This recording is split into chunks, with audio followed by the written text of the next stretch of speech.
flag of the United States of America and to the republic for which it stands, one nation, under God, indivisible, with liberty and justice for all.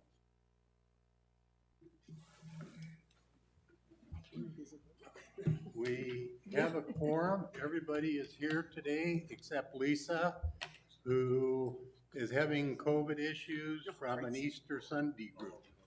So she will be listening today. Are there any corrections or additions to the minutes from the last meeting?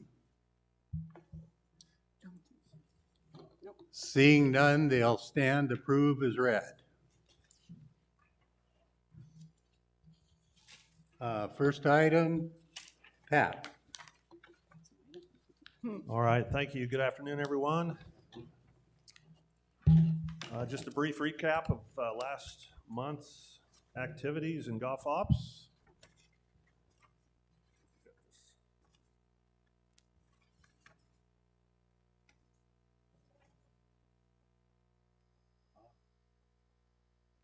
Thanks. Okay. All right, here's a list of our tournament schedules that you've seen before. We're winding down our tournament schedule. This last one that we've had was the Sun City West Classic.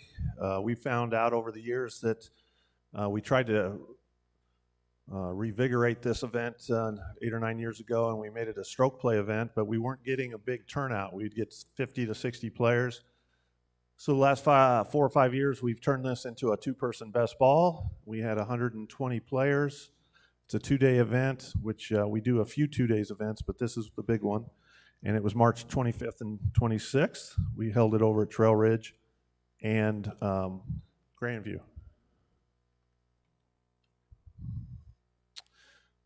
Final results for the 2-day tournament, as you can see here.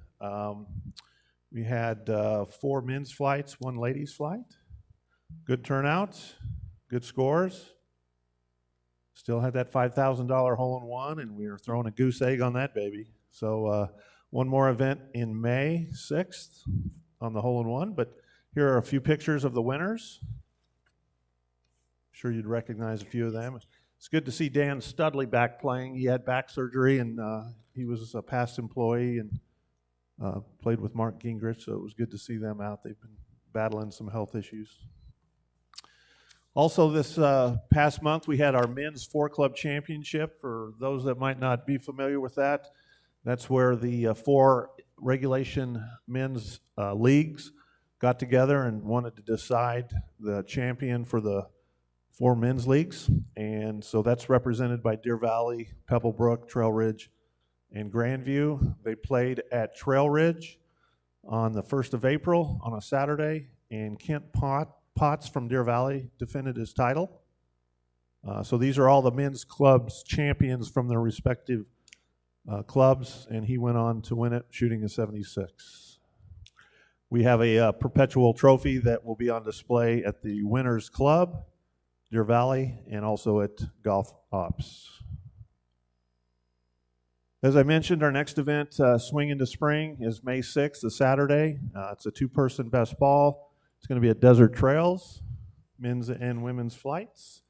We do have 2 teams, or we're looking for 2 teams to fill out the roster. So we have 76 people signed up. Wanted to share this with you. As you know, the staff who are PGA instructors, managers, have been teaching quite a bit, and we put together a program through the winter months of clinics. We try to do this for 2 reasons. One, to help promote our developmental program of the green team. We do free clinics for them, but also to get new beginners, somebody coming back to the game, a way to learn correctly at a reasonable price. So Paul Gruza and Mike Williams have been alternating doing some morning and afternoon clinics. In April, we have them all in the afternoon. Pebblebrook Stardust, and all of these are filled, which is good, and they've had a good response to those. Wanted to give you an update on call center. We started in October, actually October 10th. And you can see the numbers as the season went on got bigger and bigger. We're starting to take a breather. It was a little bit less for March, but you can see 8337 total number of calls, 269 for the month on an average day. They have answered almost 43,000 phone calls. So they're staying busy back there. And just a reminder, we added hours on Saturday and Sunday for them to work, and that's been a big help to the starters on weekends. Green Team, as I mentioned, our developmental program, Kathy Stevens does a wonderful job for us. Had 409 players in March. Just a little information on that. We're looking at changing that Green Team model a little bit as far as when they play and how it's run. So you'll see something roll out in the fall that might be a little bit different, but our goal is to encourage golf, have them play when it's a little bit more user-friendly for everybody in the community, and to have some progression and show people that they are getting better, and hopefully use it as a feeder program for our league play. Grandview, just an update on Grandview. 9 holes open for play through May 28th. It's scheduled to close down on that Monday the 29th. Driving range and practice areas are available. Crooked putter is open, as is the golf lab, as well as the pro shop.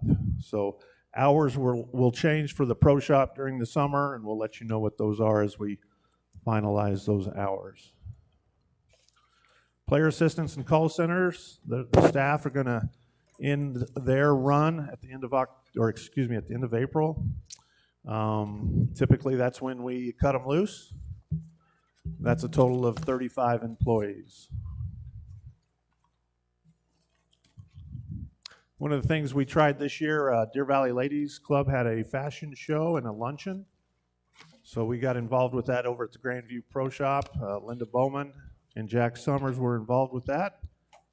We had some sales rep bring their wares to show, and it looked like we increased sales by about $2,600. So that was a nice event.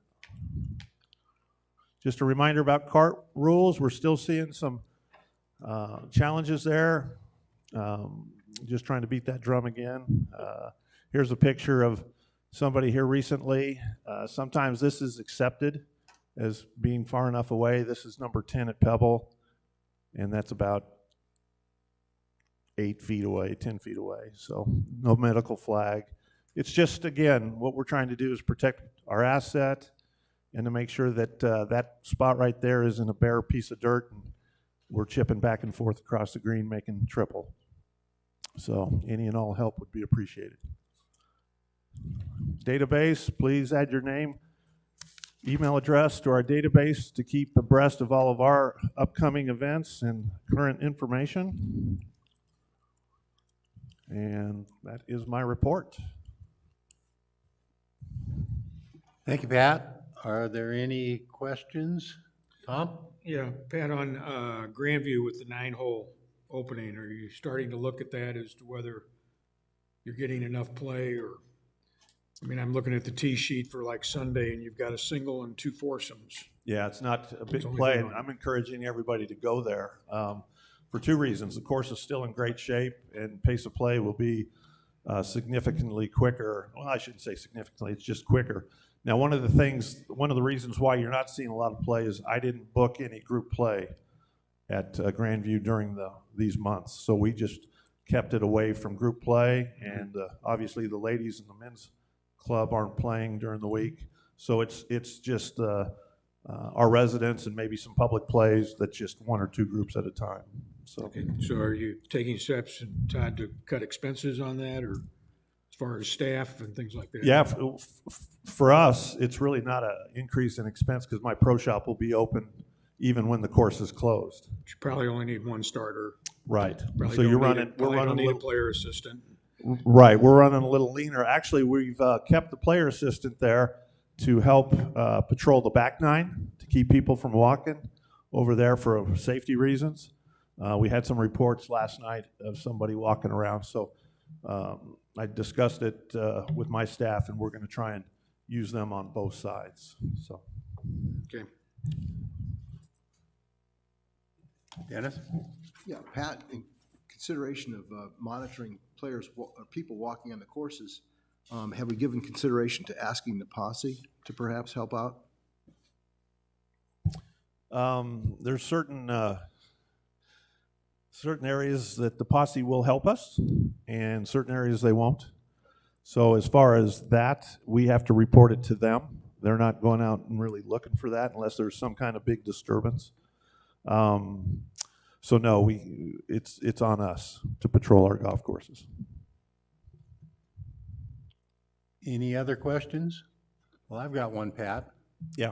I heard somebody parked a golf course or cart, one of the rental ones, on hole 14 at Trail Ridge. Yes. A little close to the water.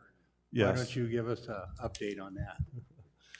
Yeah, we had a group, one of our rental fleets, this last year, we've had two go in the water, one of the fleets and one of the private carts go in, but at this instance that you're talking about, number 14 got a little close, mentioned that the brake didn't set. We found out that it did.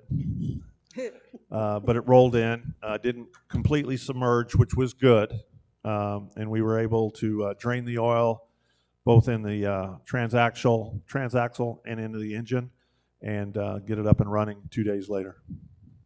So yeah, it happens every once in a while. We've been fortunate that we've seen it behind 16 at Trail Ridge. We've seen it at number 4 at Echo Mesa. Number 8 most recently at Pebble Brook. So it comes and goes, but usually it has something to do with getting too close to the edge or not setting the brake. Yeah. Thank you. Any other questions? Any questions from the audience? Please come up, state your name, rec number. My name is Michael Burr, 120549, and I'm just curious, since the PAs are ending April 30th and Grandview is open until the end of May, would you ever consider having your residents volunteer to go around the course to make sure people aren't there that shouldn't be there? Because people typically sneak on at various points, like on number 3 at Grandview. 3 at Grandview, yeah, that would be a good one. 6 would be a good one. Yeah, 3 is my favorite one that goes. They see, people, I mean, I see it all the time, you know, Right. and then they go off after 8. Right.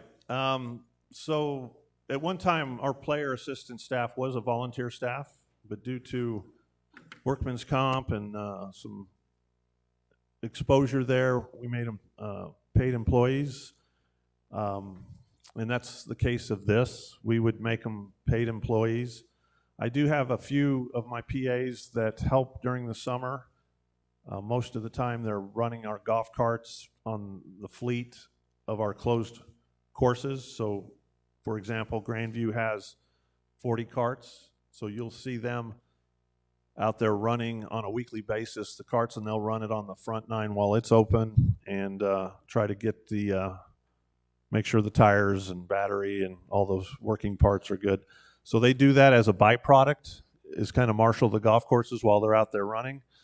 The challenge that we have is that there's a lot of daylight in the summer, and we can't catch all of the hours. A lot of people like to walk real early, close to dusk, and that seems to be when all the activity is. So, yeah, I would just like to ask all the residents that live or close or near a golf course that if they see that, please report it, and then we can kind of pinpoint our activities to match that. Trail Ridge, for example, has fishermen at times on number 17. So sometimes we run PAs out there at certain times just to kind of control that and make that less appealing. So with all the 7 golf courses, 800-900 acres of turf out there, it's tough to watch it all the time, but we try. We try. Thank you, Pat. Just one more comment is I didn't call you because some jerk on Briarwood put a golf ball through my window the other day. Oh, geez. So, Okay. so Harry, real quick, how was that handled with you? Well, I called, but I wasn't home when it happened. So I called the clubhouse and they said, well, unless you got a picture or no, we can't do anything. So I called the insurance company and they said, well, if it's over 500, until you get to $500, don't even tell us. Okay, So it's going to come out of the pocketbook, I got a feeling. so, oh, really? Yep, So, golfer's responsibility to fess up on that one. yep. Okay, thank you. Okay, Todd. All right, good afternoon. Just a couple updates today. Of course, some course maintenance and also the Grandview project.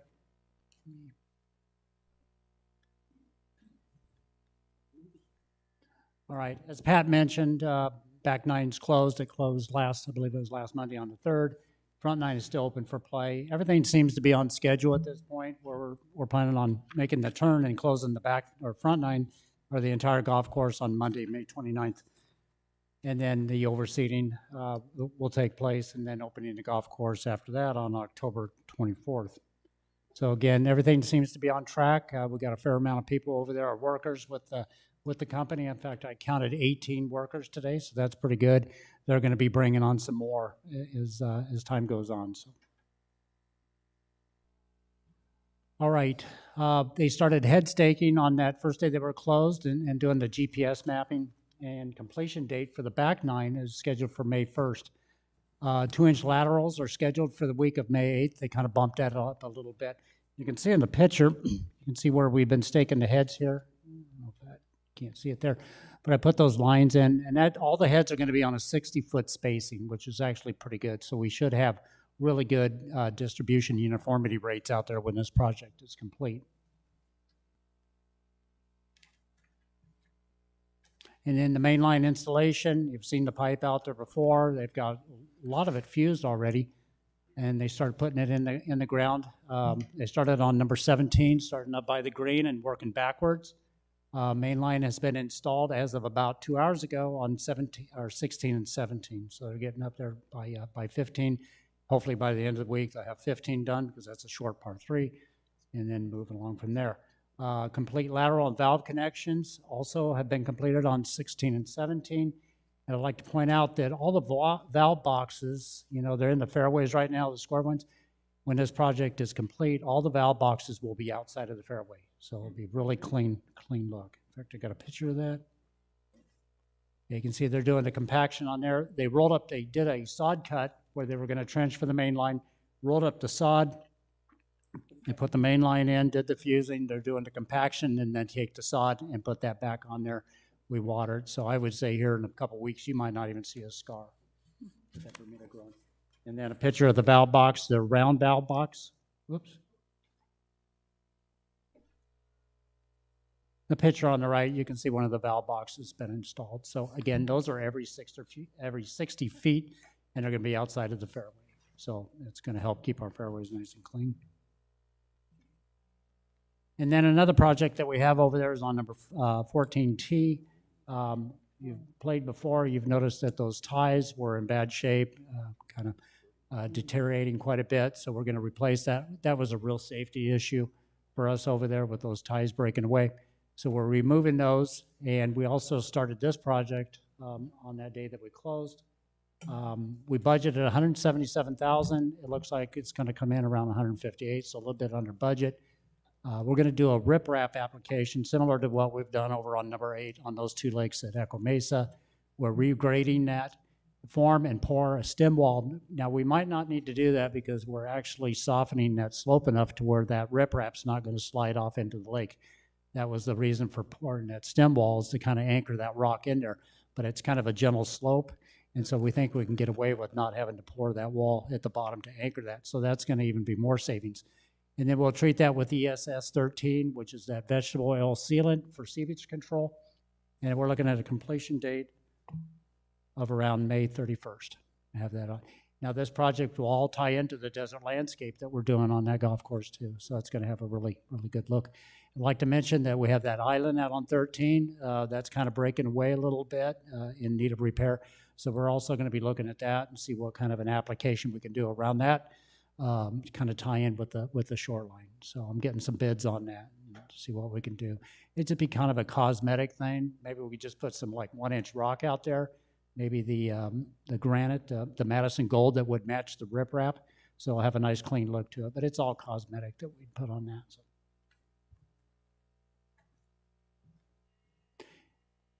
And then our course maintenance schedule, as you know, we closed Pebblebrook today for greens aerification. We got those all completed. As of right now, they're out there top dressing the greens with sand and dragging those in. And then tomorrow we'll do the fairways, which will be a deep tine aerification like we've done in the past. And you get about 8 or 11 inches in depth on that. It's a 1-inch solid tine. It's very beneficial this time of the year to kind of start the transition and try to promote the Bermuda grass. And so once we get those holes in the ground, we do that aerification, we'll give it a real heavy watering, get some good deep watering on there, and then dry them out a little bit. We're also going to fertilize. Again, that's going to help with the Bermuda grass and kind of kick it in the rear and get it going for transition. And that will be the same process that we would do on the other golf courses going forward. So, and that's my update for today. And questions? Any questions? I assume those rose bushes will be put back in. No. Thank you. No, they were in pretty bad shape. There was a lot of them that were missing. A lot of them are they just didn't look good. So. Donna? No, I'm good. Marilyn? Dennis? How's the staffing?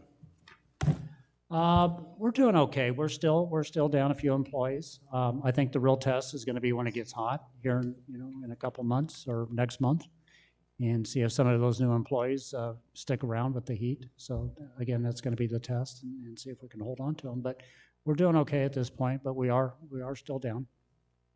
So just time will tell. Any questions from the audience? Please come up to the microphone, name and number. I'm still Michael Berg. And Todd, I tried to discuss this with a person of management at Grandview. Person could not have been less interested or more dismissive and said, you have to talk to Todd Patton. So here I am today. On the other side of the cart barn at Grandview, there's a practice area, small practice area. This practice area consists of a pitching and chipping area, a target area, and a bunker. However, the way the layout is currently designed, it's dangerous to hit a bunker shot if there's anybody pitching or chipping at that area.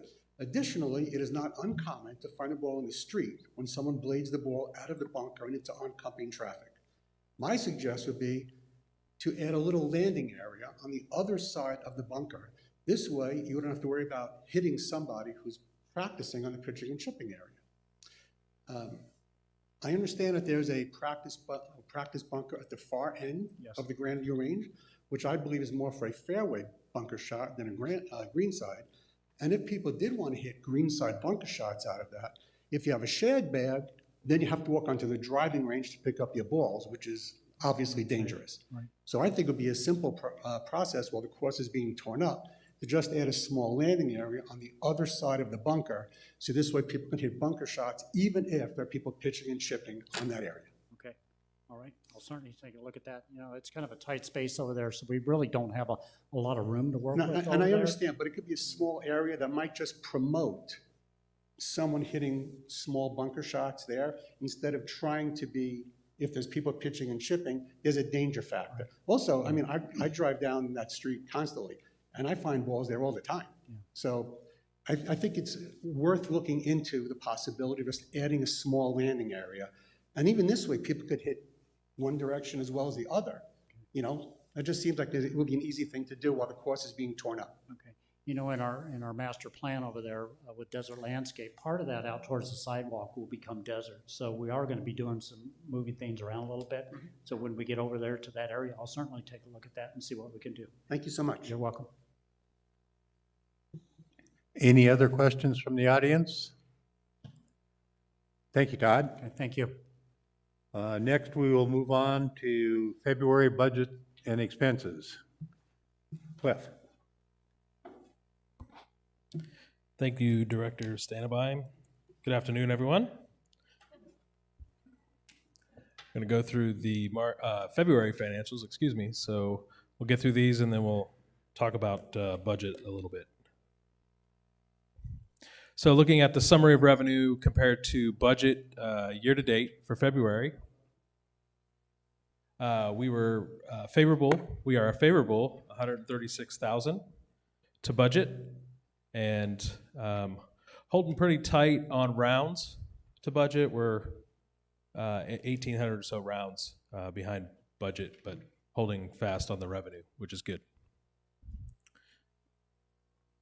Oh, here you have it. About 1,900 rounds actually down from budget, and the golf fees per rounds are running a little heavier than what we budgeted, but that's indicative of the total revenue number. So taking a look at the expenses, kind of the same story here. Most of the 302,000 unfavorable to budget lies in wages and benefits, and then as well as landscape maintenance and supplies and equipment. So the landscape maintenance, chemicals and fertilizers, and seed make up that difference. And we put an additional amount in the budget for that, but they came in higher than we had budgeted. So we're kind of dealing with that. We're hoping to be able to pull that number back as we close out the year, working with Todd and Dan Maurer to really scrutinize our funds as we move forward for the last 4 months of the year. And then same thing on supplies and equipment, those shop supplies and fuel really impacting that line item as well. Overall, 166 unfavorable to budget with those two revenue and expense items. Looking at prior year, running favorable to prior year on revenue, even though we are significantly down in rounds compared to prior year, and then a little over 10,000 rounds behind prior year through February. And then on the operating expense side, those inflationary pressures and wages and benefits coming in hotter than last year, which we knew would happen. So looking at the golf rounds again, 10,200 rounds through February behind last year, and golf fees per round are 8.5% higher, which we budgeted for that with the increase in fees. Okay, some of the revenue notables. Golf cards continue to be a very good positive for golf, which is great. To me, that means our community is golfing and it's vibrant in the community, which is always a great thing. So we like to see this, and this is what those numbers are showing. Taking a look at some of the other revenue notables, don't be alarmed about the outside play and guest. The outside play, excuse me, that's really offset with the guest. There is a decrease in those rounds. But the outside play and guest play, we've always combined those in the past, and now that we're identifying those true public players versus guest players, it's kind of skewing those revenue categories. So really, you take both of those line items and combine them, and that's where we're at with revenue on outside play. And as we move through this year, move into next year, once we get to next January, we should have some pretty comparable numbers year over year with actual outside play versus member guest play.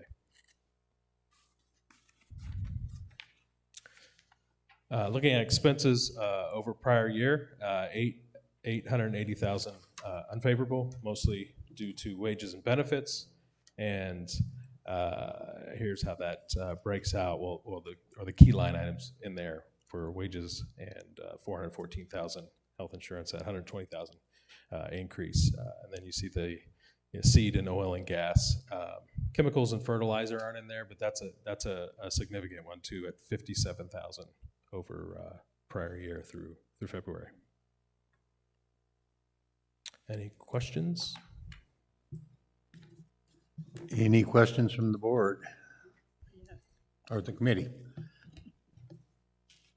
Dennis? The wage increase, is that due to the increase in minimum wage, or we have more employees, or what is it?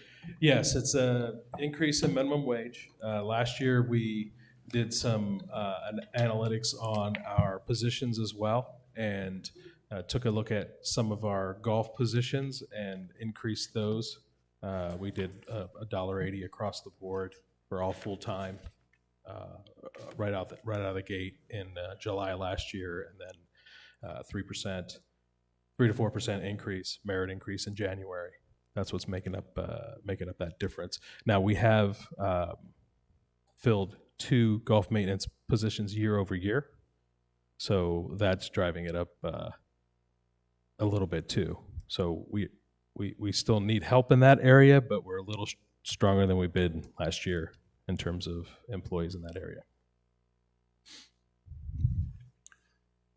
Any other questions from the committee? Any questions from the audience? Okay. Okay. Thank you, Cliff. You're I welcome. think Cliff's going to stay there because Because first I item love it under so new much. business is budget update. Yes. Okay, so the purpose is I've attached a divisional P&L to the minutes, which you have. So I wanted to provide that to show the impact of all of these changes, but wanted to talk a little bit about what's driving the changes, and it's on the revenue side. And so just want to give some context, as I believe you guys are going to discuss this. You all will discuss this later on today. But that being said, we had some there's some concerns that came out of this committee, came out of BNF, community members, just people who are very interested and dialed in on golf as we started creating the budget with golf. And it's great because we get a really good perspective on, we get a lot of thoughts and a lot of ideas. And then we've also implemented 3 months really into the budget on the projected year since we first started doing this budget. So there's a lot of things that have transpired over the last 3 months when it comes to golf rounds and just golf in general. So we're taking that into consideration with all of this. And with all that being said, I wanted to talk about some of those concerns. So originally we had budgeted the golf rounds at $326,000. We got to that number by taking January year to date and plugging in February through June to identify what rounds we would budget for the next year. Since that time, we had decreased that down by 2,500 rounds because of the February results that came in, and down to 323. And since then, there's even been more discussion, and we know how March is shaping up, and basically we decided that through March we're going to be 13,000 rounds behind prior year. Okay, so that puts it down to 333 versus 320 if we held prior year for April, May, and June. Okay, and the trend on that is going in the opposite direction. So we want to make sure that we don't want to be overly conservative, but we don't want to over budget on rounds when it comes to golf rounds in our budget. So there's a lot of things impacting that. But there's been a lot of unknown weather impacts this year that we just didn't know would happen to us, and I'll show you a little bit about that later. And I think you've seen this slide before, but just to drive home that concern. Now, the other concern is we originally presented 742 in our peak and transition seasons for our outside play, so member, guest, and the true outside golfers, so the non-member golfers. And there was a lot of concern about, first of all, pricing ourselves a little too high, because there's a threshold there that people expect when they come to this community, and comparing that to the surrounding retirement communities as well, and the other golf courses. But we get compared to Sun City and Sun City Grand because we are a community. So there was some concern about that. We were really starting to get above the $90 level when you incorporate a golf cart. So we originally presented or proposed 742, and then our cart rate of $18, which really starts to bump up against that $90 threshold, getting into the $100 range. So that was a concern. Another concern was putting all our eggs in the outside play basket. Not all of them, but most of them. So, for example, we had to generate additional revenue. Well, most of that, 2/3 of that additional revenue was coming from outside play. At the same time, we could possibly lose on rounds of outside play. So we're really concerned about increasing that so high as well, to disproportionately budget those extra funds from outside play when we were increasing those rates so high. So we thought about that as well. And then there was also concerns about having a separate rate for member guests versus public.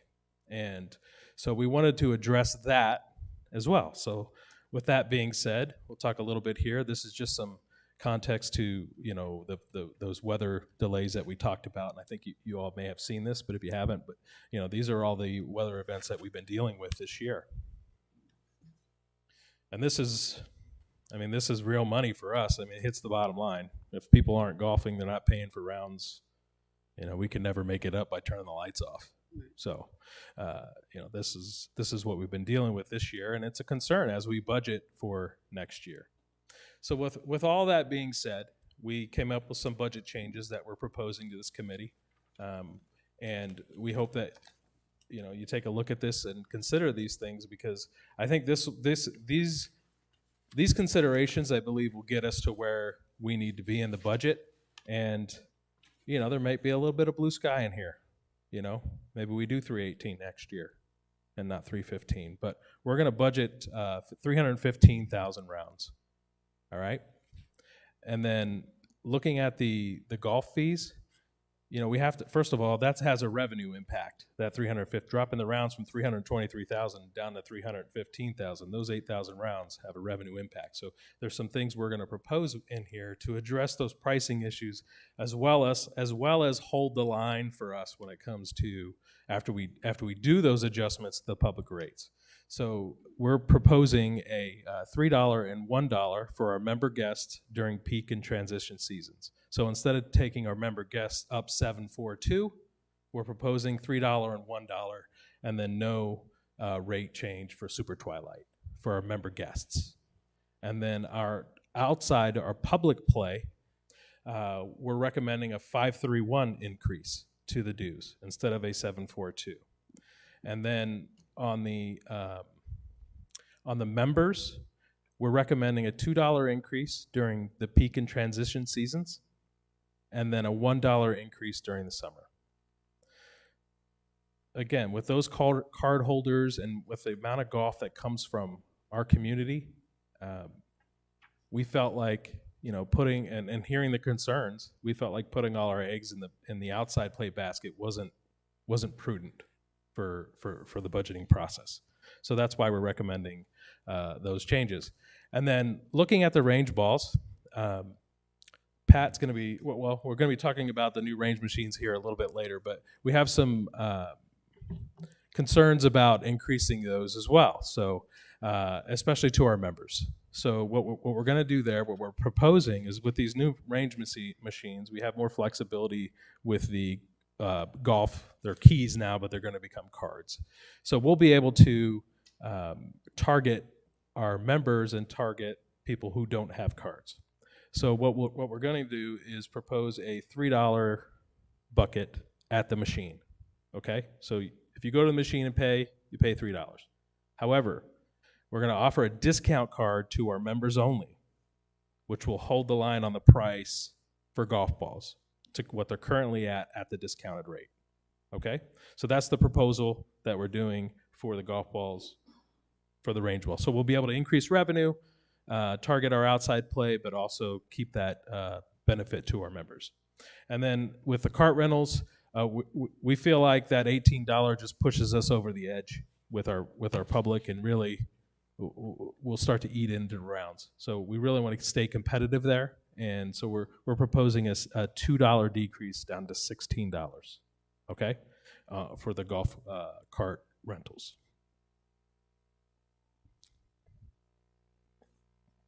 That's all I got, Harry.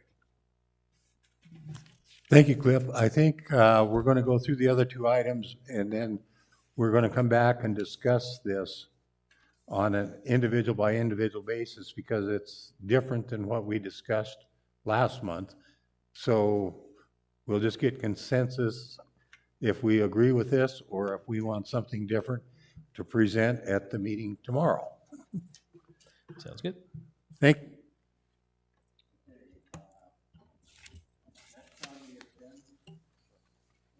Next on the agenda is range ball keys discussion.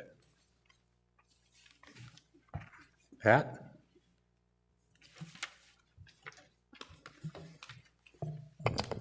All right, thank you.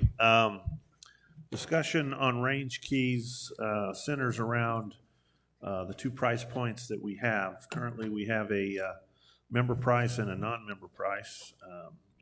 It's a $120 value for our residents, and we sell it for $90. Non-residents get the same $120 for $99. So it's a 25% discount for our residents, and I guess that would be what, about a 15% discount for our non-residents. But just wanted to share some information with you. I pulled key sales from the last 2 years, because before that we didn't break it out. We were selling public for $90 as well. So out of golf committee and then the governing board, we adopted the public rate of $99. But in the last 2 years, we've sold 584 public keys. Resident keys in the same time period was 4,155. So 12% of our business is in public keys, which is $9 more than what our residents buy them for. So we sold a total of 4,739 keys. So it's an active business, and I wouldn't think it would be any less so moving forward. One of the thoughts is to eliminate the public pricing. We could sell them a key, or I call it a key, a card, but we would sell it for face value. We would sell them a card for $120, which has $120 on it, and it would be more for convenience than anything else, so that they don't have to carry cash with them. So that's the thought. Any questions I can answer on that? Donna? I just wondered, did the number of golf balls change? Okay, so going forward, if we go to the $3, we're going to 30 balls, so we'd go back up to 30. And that's important too, Donna, because the two things that have happened over the last couple of years are my payroll has increased and my cost of my range balls have increased. So we're trying to give the biggest bang that we can while still satisfying what the residents are trying to get out of their practice bucket, right? So we think it's very doable, $3 for 30 balls. I've got some prices real quick just to share with you. And again, this is all relative. Sun City Grand charges $3 for 20 balls, but they have the capabilities of charging $4 to public, because they make you go into the pro shop to buy your balls and then you take something to the range. We don't want to get in that game, because that just adds more compaction in the pro shop, right? So $3 for 20 balls at Grand. Pebble Creek, $4 for 28 to 30 balls. Arizona Traditions, $6 for 30 balls. And I'll mention that Arizona Traditions bought a lot of our used white balls last year. So good for them. And then Sun City Country Club charges $5 for a large bucket of balls. So still one of the greatest values around. I don't know anybody in Phoenix per se that charges what we charge for range balls with the quality of range ball and the quality of turf that we hit off of.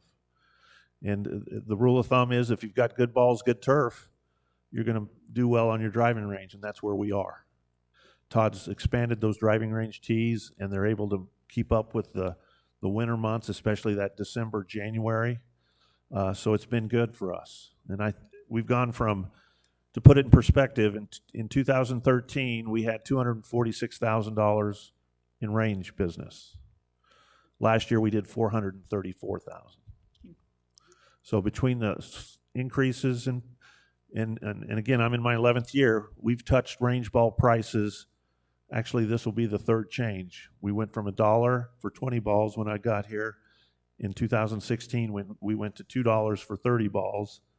And then 2 years ago or so, we went from $2 to 26 balls. And that's all we've touched in the last 11 years. So it's what we feel is a place where we can have a big impact on revenue, and it's shared by a lot of people. So that's the thought behind it. Any other questions? No, I'm in favor of doing away with the key, or what you said about the non-public. You know, doing away with the discount. So do it at face value, $120 key or card. I keep Yes. calling it a key. A convenience Card fee. for $120. Yes. Okay.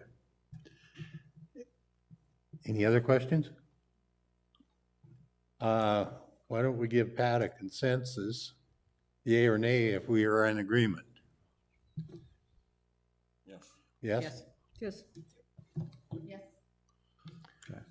Okay. All right. Next, the range ball dispensing machine locations. Oh, yeah. All right. A couple comments have been made through the committee and through the residents about the locations. For those that play a lot of golf, we have the 7 golf courses. 2 of the machines are located on the tees. Now, the reason that came about is because we had a need and a desire to put power out on the driving range. Grandview was first. We put power out there for a couple reasons. I don't know if any of you remember this. We actually hosted a drive-in movie on the Grandview driving range tee. And that was a byproduct of having power out there because now we could run the projectors and things like that. So Grandview was the first one to get the machine put out on the range tee, which has been good. If there is a negative to that, the range machine is not under surveillance. There's no camera that goes out there, but we haven't had any problems with it. Plus, it's also exposed to a lot of weather, and the machines have held up pretty good for that. The next one was Pebblebrook. Pebblebrook, we had an interest in getting the machine. It's gone through some gyrations. If you remember, the machine used to be down by Golf Ops. And then we moved it out towards the cell tower outbuilding there. We wanted to do that so that the pro shop could see the machine and see if there was challenges. And then it landed over where it is now. Todd built some pavers and stuff, and it's a nice little environment there. But again, it's exposed, and it's not under camera. But we haven't had any problems. The other 5 golf courses, the ones that I think everybody's interested in, are Deer Valley, Trail Ridge, and Echo Mesa, because they are at the end of the patio. Those can be moved, but there's a price to it. We paid roughly $12,000 to get that power moved or added to the house, the pro shop, and run over to the driving range. We also did it in conjunction with a project of repaving the area around the clubhouse. So we didn't want to rip up the driveway, if you will, just to put in power. We did it in conjunction. There's 2 things that come to mind when I hear this. One, there might be an opportunity for us in the short term to soften that sound a little bit. It's a gravity-fed machine. It has ramps. There might be a way to carpet some of that and maybe deaden it a little bit in the meantime. But if that's an interest and we can put it in the budget, we can eventually get to the other golf courses. Like Desert Trails is off the patio. To me, it just faces the wrong direction because it catches all the afternoon sun. And then Stardust is off the patio too. And I don't think those are big players, but you let me know. But the three that I see that could be adjusted are the three that I mentioned, but it'll take a few years to do it unless this is a huge priority for everybody and we want to do it overnight, I guess. But there's some opportunity there. Which machines have the most usage? Grandview by far. Out of the 400,000, Grandview's over 105. Other questions from the board? Do Tom? we have any idea the noise of the new machines that are coming? I've seen the machines. It's similar, similar type noise, but when you open that up, it runs into a little wedge here that's not stainless, but metal, sheet metal. And the thing that you just don't want it to do is to deaden the sound and back up the balls. So, but I do think there's some opportunity there. Okay, I mean, my opinion is that we just wait until over the next couple of years when the opportunity arises, course by course. I wouldn't put a specific thing into the budget to do them next year. You know, you sit on the patio and depending upon who the starter is, you can't talk while they're talking. Yeah. We have these little jets that fly overhead. You can't hear that. The little noise out of the ball machine is not gonna. Right. Patty, since you're in charge of a lot of grumpy old men, you got any comments? It's fine, I'll wait. You pay for my ad bill. You do have a packing contest for me. Who can quiet these? Any other comments, questions? Any questions or comments from the audience? Seeing none, what I'm hearing is I think we'll have a consensus just to leave things as they are and take it as it comes. Is that what we're saying? Okay.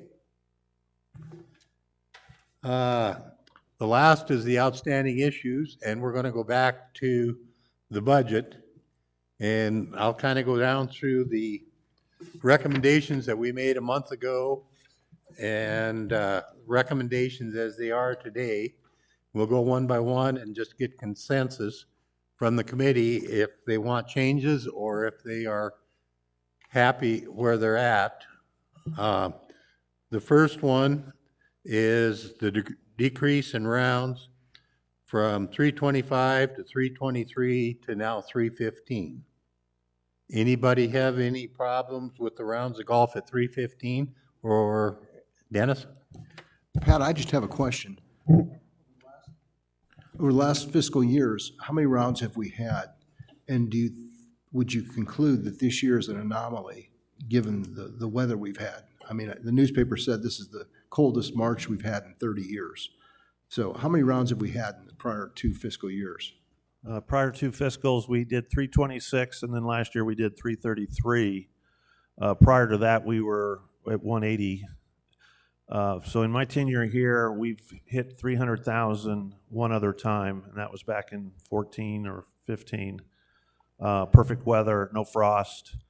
You know, it's when the weather's good, we're good. But when we have these hiccups with weather, it is what it is. And this year was more severe than the prior year. So I feel pretty comfortable with the 315. I think we're going to see a continuance of some strong play, but it also affords us that little hiccup. The other question I have is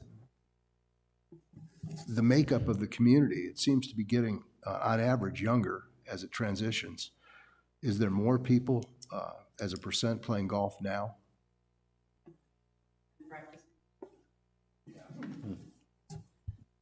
You know, I don't know the age average on that. Has it gone down? 74 was last I heard.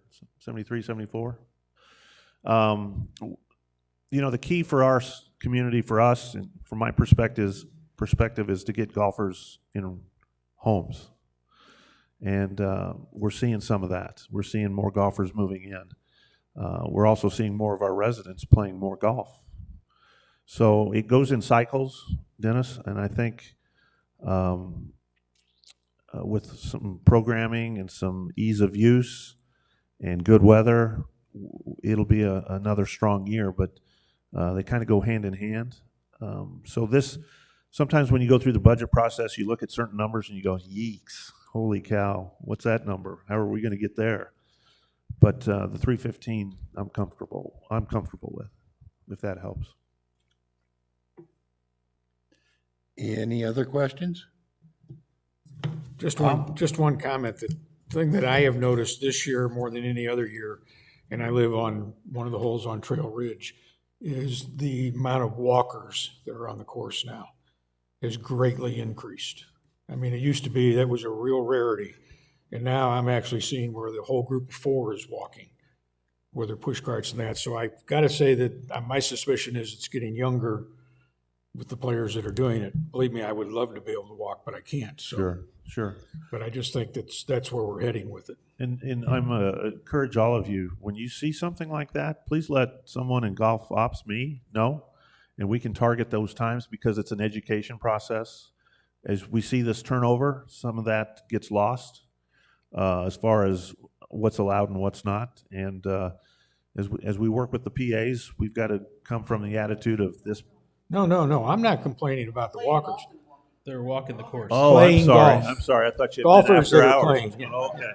They're Right. carrying their bags. Good for pushing. them. Yeah, Good for them. yeah. No, not walking on the course. I'm talking about golfers walking. All right, very good. Thank you. I'm going, Trail Ridge usually isn't the problem. It's Deer Valley. Whippersnappers out there. We have special people that do that. Bill? There is one thing, Dennis, as far as our tracking purposes go. I think we're up a couple hundred from a year ago. As far as we're trying to identify active members. And so I think we're sitting around 7,600 right now of our population that actually played at least one round a year, right? So if you take that 330 last year, divide that by 7,600, it's an average about 45 rounds a person. And that's up a little bit from year prior. I think we were just a little over 7,000 active single members. So that's growing, and that's a good thing, and we want to make sure that continues in the upward direction. If that made any sense. Marilyn's looking like I confused you. Okay. Thank you, Bill. Any other comments? Any comments from the audience? Okay, do we want to have a consensus that of the 315,000 rounds? Anybody have any opposition? Okay, we'll move on to the second item. The member rate increase of $2 prime time, $2 twilight, $2 super twilight from October to May, and $1 the rest of the year. And that we brought up at the last meeting, and what that was, where we come up with that amount, was we did not want to see credit card fees charged, and that was the way for the golf to say, we don't want credit card fees, that's how we'll pay our share of what the credit card fees are. Now, there's been a lot of discussion on credit card fees, and I think the budget as recommended now is doing away with charging for, there will be no charge for any credit card fees, is what's recommended at the present time. That's correct. So we've pretty well agreed to that, and this is still the same as what we agreed to. So does anybody have any questions? No, it was $1 across the board, and then the dollar increase that was proposed for the prime time.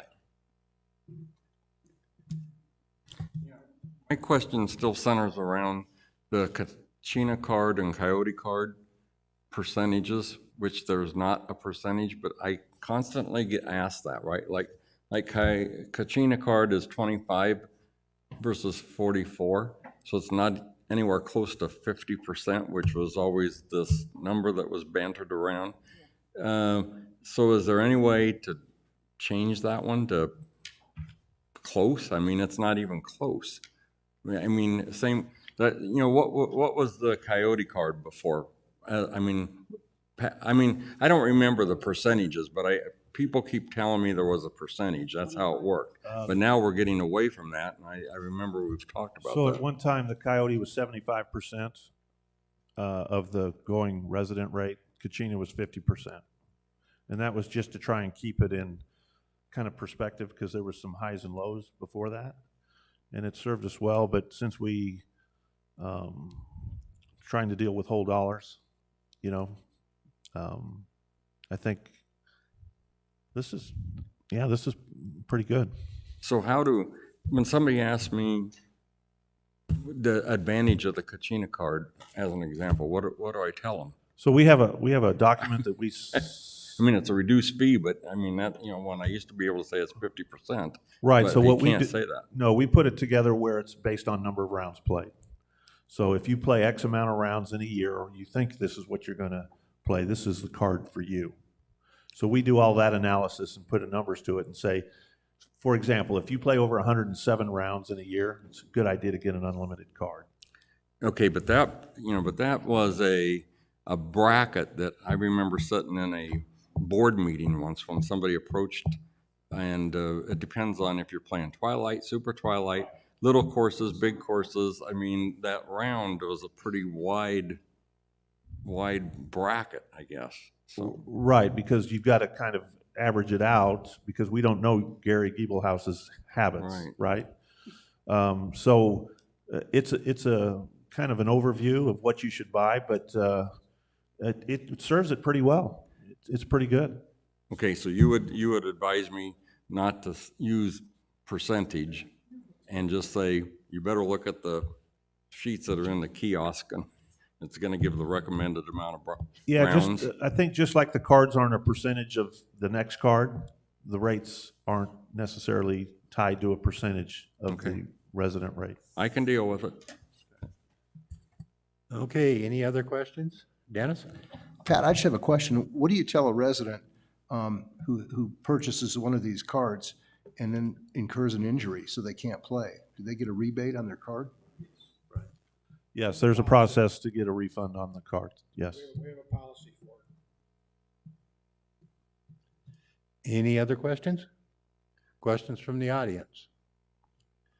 Okay, anybody have any objections to consensus to move this forward? Seeing none, we will move this forward. Okay, member guest.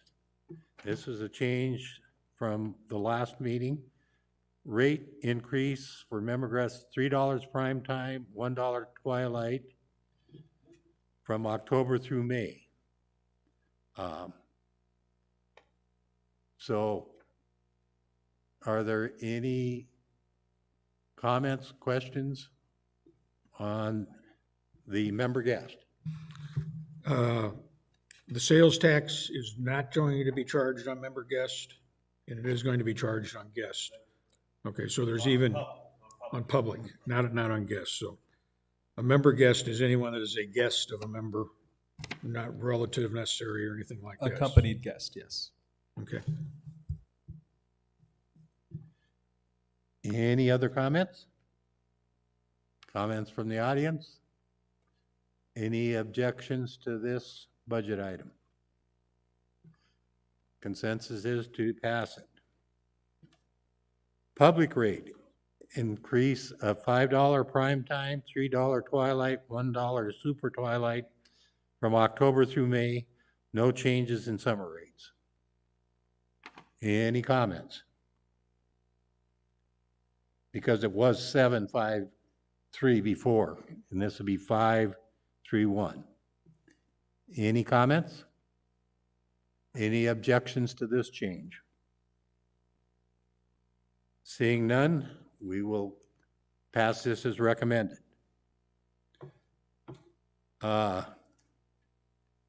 The golf cart rental decrease of $2 per cart.